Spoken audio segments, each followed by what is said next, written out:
Alright guys, back with another Madden 13 video. Please do me a favor, hit that like button immediately. Try to get every video up over 100, 150 likes. Subscribe to my channel if you haven't already. You can also comment on the video, which no one does anymore, so maybe just let me know that you watch this. And while it plays at speed, I'll ask you to follow me on Twitter as well with the username ShutdownSafety. Today we're going to talk about a very common play. We've got obviously a pass across the middle on a deflection based off pressure from the defensive line in a blitz. The problem is the way Madden executes this is really atrocious and shows a lack of animations that really benefit fundamental football interactions. And to me, both of these situations, from the line to the incomplete pass, show that. So I wanted to take this play to go through and show, to me, what really is a lack of understanding of football principles that lead to very, very many broken plays in this game.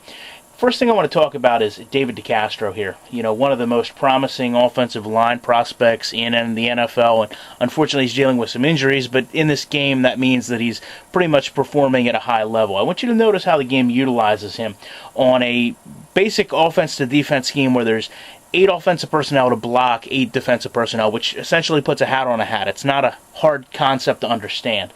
But when you have a game that doesn't have double team tackling, that basically just allows the linemen to get washed out, it creates a lot of different varying problems. And one of the problems it creates is an unrealistic way, as I try to get on Pope, of other players like halfbacks or fullbacks trying to protect the quarterback at the last second. I want you to watch how fast Pope moves vertically to come over and block Corey Redding as he comes free. And we're going to take a look at this from Corey Redding's perspective as well.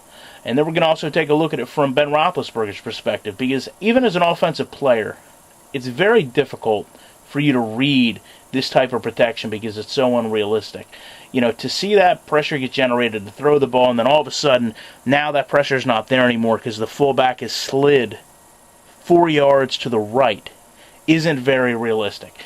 And other things that are realistic when we talked about, you know, that many players trying to generate pressure is most of the time in this game you're going to find that your blitzers run either directly through a gap and immediately get pressure on the quarterback, or they basically run directly into the path of a blocker.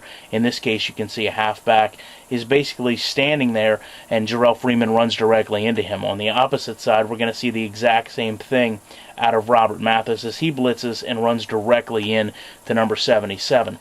So now getting over to the pass aspect of this and the deflection, it's Antonio Brown versus Gerard Powers, and we'll play this at speed, and then I'm also going to go back and take a look at their attributes, because I find this pass deflection essentially comical. I mean, I'm not a big fan of the way man runs in this game, but I can deal with it.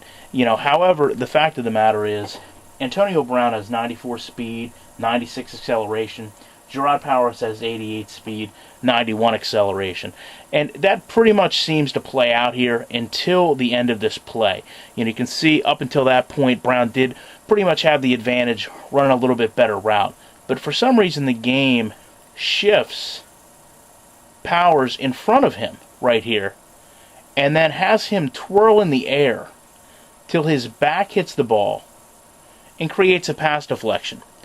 So rather than just have him maybe reach in and do a simple deflection or dive for the deflection, it has to do that. You know, much like we saw with the offensive line, you know, these are basic football elements. Blitz pickup, pocket protection, pass deflections. And the game executes them in just really the most horrendous ways. And just to go back, we'll bring up the depth chart so that you can see that I haven't messed with the rosters. Sometimes that's been a point of contention. Take a look at the wide receivers for the Steelers first, and you'll see here Antonio Brown. Scroll over, and I've probably missed it already. Of course I have. Speed is going to be 94, and then acceleration is going to be 96. When we go and take a look at my defensive backs, you'll see that Gerard Powers, as I scroll over, try to get everything on the screen here, it's hard because I don't know exactly what you're seeing, has 88 speed, and 91 acceleration. So, I'd like to see your guys' comments on this. Probably a bit of a long video, but I definitely will be back with more in the week.